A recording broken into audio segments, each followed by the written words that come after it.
اعلان بالفور 1917 یہودی آباد ہونے شروع ہو گئے، اور اصل میں اسی کے لیے خلافت کو منسوخ کرایا گیا۔ سلطان عبد الحمید، اگرچہ یہ ترکی خلافت جو ہے برد بیمار کمزور، پھر بھی وہ مسلمانوں والا جذبہ اتنا تھا، انہیں بڑی سے بڑی رشوت پیش کی گئی تھی۔ ظاہر بات ہے یہودیوں سے بڑھ کر رشوت دینے والا کون ہو سکتا، جن کے ہاں ایسے بینکر ہوں جو 40 بلین ڈالر کا ایک چیک لکھ سکیں۔ پھر یہ کہ ان پر سیاسی دباؤ بہت ڈالا گیا۔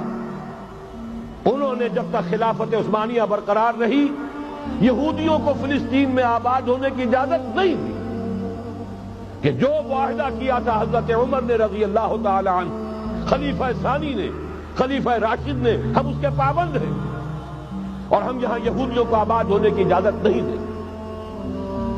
لہذا انہوں نے اس خلافت ہی کا بستر طے کرایا، اس لیے کہ نہ رہے بانس نہ بجے بانسری، نہ مسلمانوں کی وحدت ملی کی کوئی علامت دنیا میں باقی رہے، اور نہ مسلمان کسی مسئلے پر جمع ہو کر کوئی موقف اختیار کر سکے۔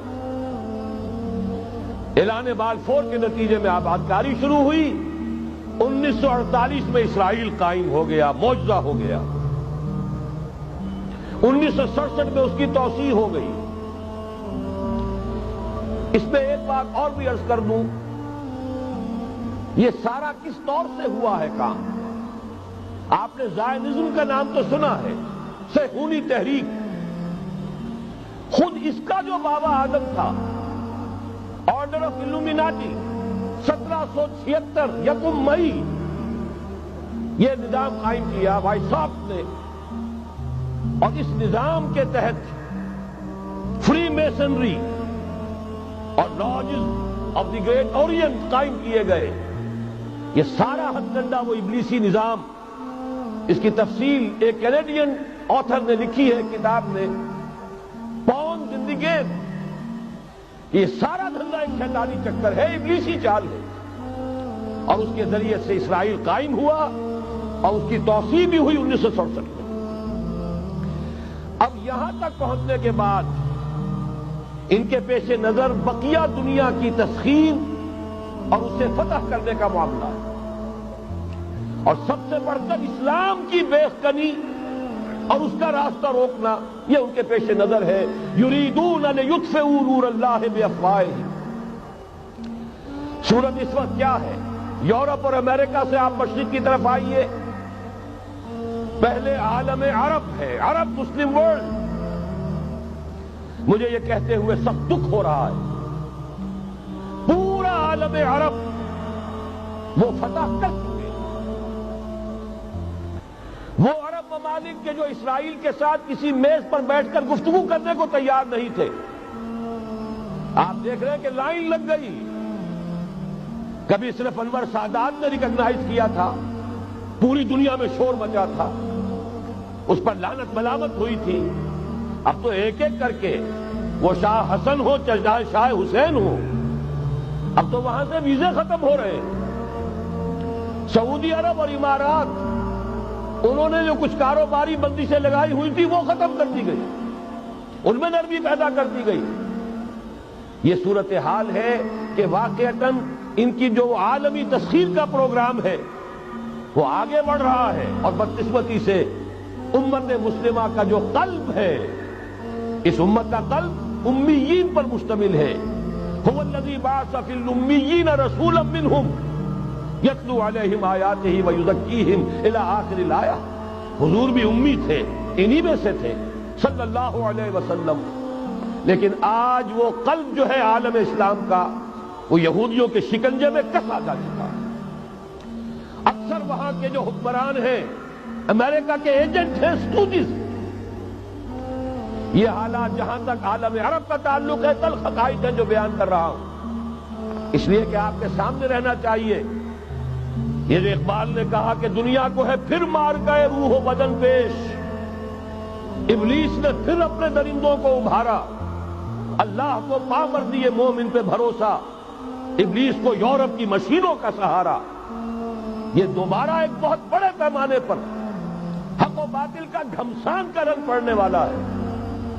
ملاحم کی جو حضور صلی اللہ علیہ وسلم نے پیشین گوئیاں فرمائی، الملحمۃ العظمی، تاریخ انسانی کی عظیم ترین جنگ جو ابھی آنے والی ہے، اس کو سمجھ لیجیے اچھی طریقے سے کہ اس میں جو قوتیں ایک دوسرے کے مقابل آ رہی ہیں وہ کون سی ہیں۔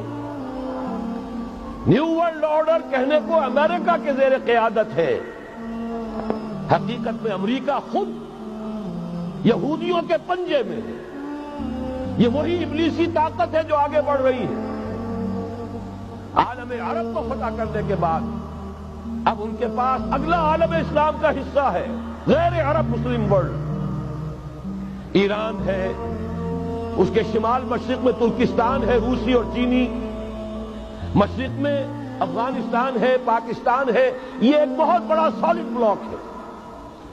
اس کے بعد اگرچہ ہندوستان آتا ہے، بھارت، ظاہر بات ہے کہ وہاں مسلمان اقلیت میں ہیں سوائے کشمیر کے، لیکن یہ نوٹ کیجئے کہ وہاں بھی کم سے کم 15-18 کروڑ مسلمان موجود ہیں۔ آج بھی دنیا کا سب سے بڑا ملک جس میں مسلمانوں کی تعداد اور جن کی نفری سب سے بڑھ کر ہے وہ بھارت۔ اس کے بعد پھر انڈونیشیا، ملائیشیا ہے، اس سے آگے ہے پھر فار ایسٹ، ابھی انہیں فتح کرنا ہے۔ نیو ورلڈ آرڈر کا یوں سمجھیے کہ ابھی یہ ہارڈ نٹ ٹو کریک، ابھی ایک لوہے کا چنا ہے چائنا کی شکل میں موجود۔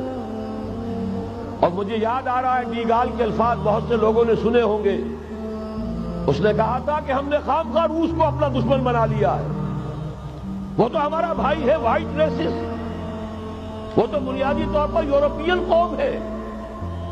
Beware of the yellow masses of the East, تمہیں گھبرانا چاہیے، تمہیں خبر لینی چاہیے، وہ مشرق بعید کے جو زرد رو لوگ ہیں، China, Indochina, Japan, yellow races. ابھی اس نیو ورلڈ آرڈر کے لیے جو فتح عالم اور تسخیر عالم کا پروگرام ہے، اس میں پہلے غیر عرب مسلمان دنیا اور پھر یہ فار ایسٹ کا خاص طور پر یلو ماسز، یہ ہے کہ جنہیں ابھی انہیں ٹیکل کرنا ہے۔